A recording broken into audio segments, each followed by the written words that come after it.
Welcome to the Land Your Bet Sports Betting Podcast. Josh Lander coming to you with two games on Thursday night here in the NBA. I've got a best bet that I've already put in, one that I'm probably about to put in, which I'll call a lean for right now, and another lean as well that is only a lean right now because I don't have a prop up as I'm recording this for you guys late on Wednesday night. So continue to follow along, like and subscribe to that page if you would. Also want to remind you I have the NBA Coast to Coast podcast where we give out all of those picks with my co-host Nate on the Lines YouTube channel. So make sure you're checking out that podcast every single day. We've got 4 player props and 4 best bets that we're bringing you each and every weekday of this season. On this podcast, I'm getting stuff to you a little bit early here on Land Your Bets. Also going to be doing the weekend podcast, which we don't have on the Coast to Coast, but I will have for you here on Land Your Bets. So continue to follow along and check that out. I'll have everything here for you guys as well. So we'll be back each and every day. Let's run right into how we did originally here on Wednesday night. We had 8 plays on the Coast to Coast podcast, as you can see here. And out of all of those 8, hit 5 of them. One of those plays was null and void because it was the same game parlay with Luka Doncic and Kyrie points alongside that Mavericks win, which Luka comfortably got his, but Kyrie did not suit up. So that bet was void before it started. Everywhere else you can see we did super well. The Kings were a nice bet for us, including De'Aaron Fox, who almost didn't get his bet, but he did. The only one we didn't really get that we probably should have was that Kyle Kuzma bet over 23.5 points. He only got 22, and that's because he shot 6 of 18 from the field and just crushed us from the foul line as well. Couldn't get the 24 that we needed. Had a little ladder for him to get 30. Did not do that. De'Aaron Fox didn't either. But we press on. We're still looking really good here on the Coast to Coast podcast. You can see what we did there. Total on Thursday was pretty good. I'm sorry, on Wednesday was pretty good overall, making about 0.8 units on the night. But overall in the season, 1.65 units on the night. I should be much more clear about that. And we are 13.2 units up on the season as a whole. So the player props are coming on strong. We've made about 4.5 units on those in the last week and a half total. So we'll continue to ride high with them. I wish I had more props to be able to give you right now with this small 2-game slate early. But like I said, I'll have all these picks on the Coast to Coast podcast with the co-host there, Nate Weitzer. So let's get into my first bet that I'm making here for Thursday's slate. And that is the Thunder, man, -2.5. They're at Golden State, which is going to be a depleted Golden State team. I don't care what you want to tell me about Clay coming out with pizzazz or some kind of gusto because they need to win it for not the Gipper, whatever you want to call Draymond and Steph, who are out, win it for them. Maybe Clay feels a little bit guilty that he got into the scuffle that got Draymond ejected. Probably not. Draymond's going to Draymond, so it doesn't really matter. But Clay was at least responsible for getting kicked out and helping them suck on offense by not playing in that game. So we'll see if he comes out firing. He did score a bunch more points last year when Steph was out, 26 points per game without Steph last year versus 20 points with him. But I don't really care because this isn't the same Steph. So what I've got written down as my top notes for this game, no Steph and no Draymond together is just going to be vomit emoji on offense. For those of you watching on YouTube, you can see the vomit emoji. But I mean, without Steph last year, it was 5 points less per game. It was a much slower pace as well. Things are a lot choppier in general because there's not as much floor spacing in transition or in the half court, especially for them. So the offense slows down. It gets choppier. The defense doesn't really change too much, except for because they're playing at a slower pace. These games go under more frequently when Steph doesn't play. Last year, in the 26 games that they had without Steph, everything was just worse. I mean, fewer assists per game as well. Obviously, 1 less 3 and a worse shooting percentage from 3. Unshockingly, when the best 3-point shooter of all time is not in, your offense gets a lot worse. 9 games without Draymond last year, should also mention, only had an 111 offensive rating.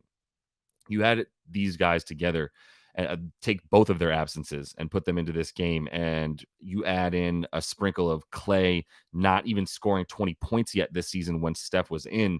Not sure why that would start now. You've got CP3, who's also somewhat of a shell of what the former MVP was, because look, it's not fair to expect a point guard to be that good at 38, 39 years old anymore. He's still doing his thing, but this game is going to be a lot slower with Chris Paul at the helm. And Golden State, they're pretty good down low this year. I would say, Draymond, despite having a bad individual defensive rating, has done a good job of helping Kevon Looney clean up the rebounds and also keep guys off of the glass for second chance points. But they foul too much, man. They sell out on the 3-point line to guard everybody out there and not give up any shots from deep. And as a result, their rim protection is not great. I mean, Kevon Looney, as traditional of a center as he might be, is like 6'9", 6'10", right, tops, and is not the guy you're really looking to jump up and leap with guys to protect the rim. He doesn't have that. Draymond also much worse this year, but they're pretty good around the rim in terms of defending it. Just it doesn't matter. I think SGA is going to get into the paint. He's going to do what he wants. He's going to get to the free throw line, which is what he's done 8 times per game since he in the last 4 games that he's played this team. So I think they're going to get theirs. The 27 free throws that the Warriors are allowing per game is going to be a big problem against the OKC team that is going to attack the rim with ferocity as they see a really wide open lane, especially without Draymond, who's probably their best rim defender, not in the game for this one. So OKC 1.2 units on them to win by 3 points, and I don't know if I'm done betting on them yet. So I might look foolish if the Warriors are able to pull something out of their hat, because they were 14-12 against the spread last year when they played without Steph, but there were some pretty big spreads that they had to cover at that time. This not a 2.5 point one like we have here for this game.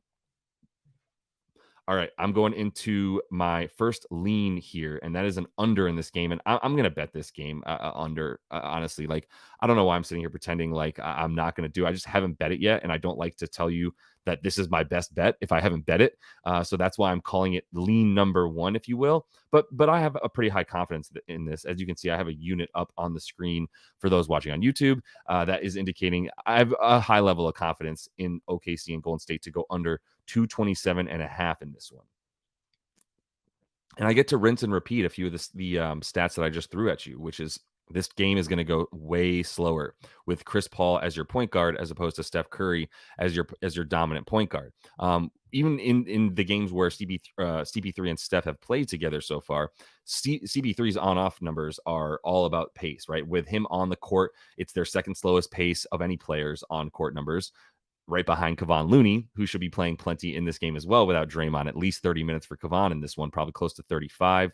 The only other backup for him will be Dario Saric, who nice player in a lot of ways. I love Dario on offense, not as much on defense. So that's going to lead to less points as well. As we know, there's not really going to be a facilitator outside of CP3 because that's not Clay's game. Steph's not in there to facilitate in any way, shape, or form. Maybe you're getting some more Corey Joseph as a true point guard, Curtis Joseph as a true point. Corey Joseph, sorry. Curtis Joseph was the goalie in the NHL. Corey Joseph is who I'm talking about. Yeah, it's either way. It's not going to be the smooth style of offense that we're used to with the Dubs, and I think they're just going to make it choppier as a result. Right now, they're 7th in limiting second chance points. They're 13th in limiting points in the paint, and they are 8th in limiting opponents' points off of turnovers. That's the Warriors. That's pretty good for them. With the way that this roster is constructed and the fact that they've been turning the ball over a ton since Steph Curry got there, the fact that they're not giving up points off of turnovers is huge. OKC is top 10 in all 3 of those in terms of scoring off of turnovers, getting second chance points, scoring in the paint. That's how they want to get beat you on offense. They want to get to the bucket and just attack you with, like I said, a lot of aggressiveness. So if the Warriors can withstand that a little bit, at least in part by slowing this game down and not letting the Thunder run at the roughly 5th fastest pace in the league, which is what they want to do, that's going to have to be their whole game plan. And that's what they do at home as well. The Dubs at home, they go a lot slower. And they play a lot slower. They play a lot better defense. Their games are averaging about 214 right now when they play at home. They're averaging beyond 232 when they play on the road right now, which incidentally, they're much better on the road this season record-wise, 5-2 versus 1-4 at home, a complete inverse of what we saw from last season in a small sample size. So I'm not going to read too much into it, but it's pretty funny that they're already such a sort of reverse team from what they were last season in terms of their home and road splits. That'll come back down to earth, but what stays the same is they play slowly at home and they play way better defense at home. And now they don't have their entire offense. Steph, with his above 30% usage rate, will not be in there for them, and they're going to be hard pressed to find buckets. So I do think, the scary thing about an under here is that the Thunder play fast and that they're going to probably get to the foul line once the clock stops and you're scoring points with free throws, that's always bad for an under and really, really good for an over. But I think bottom line is like there's not going to be as many threes going up for the Thunder, and if the Dubs can just avoid fouling more than 30 times in this game, we should be good for an under 227.5 here, man. Like this offense is going to be very stagnant for the Warriors, and they're going to have to play within that. So final lean here for you, only because I haven't bet it, only because it's not available, is Jaime Jaquez. And I'm really excited I love Jaime Jaquez. Like, amazing defender for a rookie, very good 3-point shooter for a big forward. Can guard like pretty much 1 through 4. I don't know if he can guard fives, but let's say 2 through 4. Very versatile, especially for a rook as a defender. Always knows where to be. Super heat guy for sure. And his usage goes up when you don't have either Jimmy or Tyler Hero. And Tyler Hero is now out for a couple weeks. So we look at Jaime Jaquez. But I want to keep us tempered and on point here with this bet before I just start saying, Jaime Jaquez, start betting his over. Jaime Jaquez ladder, 15 plus points. Like, let's temper it for 1 second so we can at least make sure that we're not missing something, because there is a direct correlation. Hero has missed 3 games so far this season. Jaquez in those 3 games has much better numbers than he does when Hero's in there. We're talking about 3 games without him, 8 games with Hero. In the 8 games with Hero, he's only looking at 18 minutes, about 6 points, right? That usage rate is about 16% because he's putting up not even 6 field goal attempts a game. Without Tyler Hero, we're talking about 34 and a half minutes, 16-minute jump, 16 points per game. That is a 10-point increase. Also gets 5 boards, 3 assists. That's all double his numbers when you have Tyler Hero in there. It's not like we can just say Tyler Hero's out, Jaime Jaquez is going to dominate or be incredible. He's still at least the 3rd banana in this offense without Tyler Hero in it. So like we can't go too crazy, but we can definitely assume that the 13 field goals and 20% usage that he puts up without Tyler Hero is indicative that like they need him to score when they don't have their starting shooting-ish, point-ish guard, whatever you want to call Tyler Hero at this point. If you want to give him the 4th banana title here for the Heat, he's going to be the 3rd banana in this game. And I think that is the case if you look at the 3rd highest usage on the team when Tyler Hero is not in there.